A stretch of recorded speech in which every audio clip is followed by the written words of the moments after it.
আসসালামু আলাইকুম ওরহমতুল্লাহি অবরাকাতু। শুভ সকাল। আশা করি সবাই ভালো আছেন। আলহামদুলিল্লাহ, আল্লাহর অশেষ রহমতে আমিও অত্যন্ত ভালো আছি।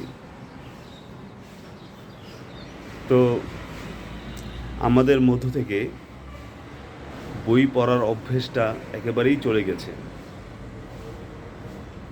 যখনই ইলেকট্রনিক ডিভাইস আসলো,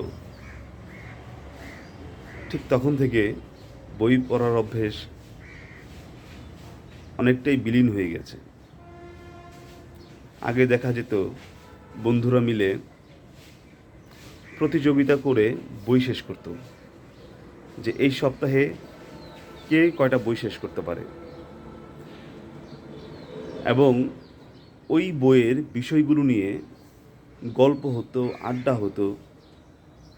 এতে করে এক একজনের মধ্যে জ্ঞান, নলেজটা ট্রান্সফার হতো।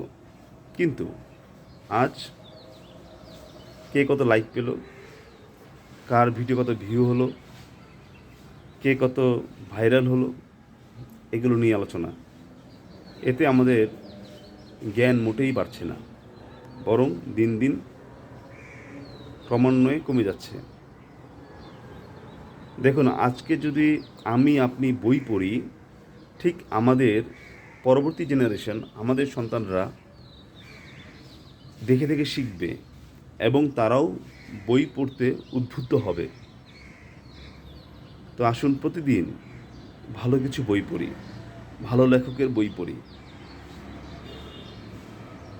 কোরআন হাদিসের আলোকে এবং ইসলামিক ইতিহাসমূলক যে বইগুলো আছে, এই বইগুলো পড়তে পারি।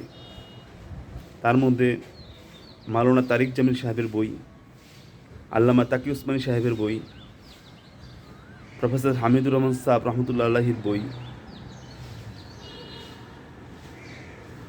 এছাড়া অনেক হক্কানি ওলামা একরাম আছেন, তাদের বইগুলো আমরা দেখে পড়ি, বুঝে পড়ি। সবার বই পড়া যাবে না, আলেমদের সহবত নিয়ে তাদের পরামর্শ অনুযায়ী বই পড়তে হবে।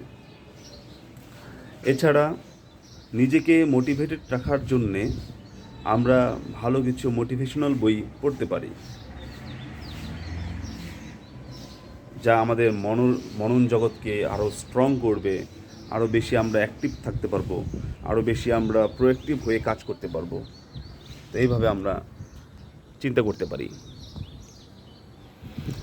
তো আরেকটা কথা, আপনি এখন যে বই পড়বেন, যেই মানের বই পড়বেন, ঠিক অচিরেই আপনি ওই টাইপের, ওই মানের মানুষে পরিণত হবেন।